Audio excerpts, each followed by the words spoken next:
How an intelligent parking system works. A camera at the boom gate takes a photo of the car's number plate. The camera uses special software OCR to read the letters and numbers on the plate. The number plate, entry time, and camera location are sent to a database server using Wi-Fi or network cable. Data is encrypted for security.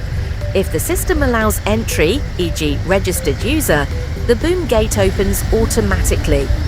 At the exit, another camera reads the number plate and records the exit time. The server checks the entry and exit times and calculates the parking fee based on time stayed.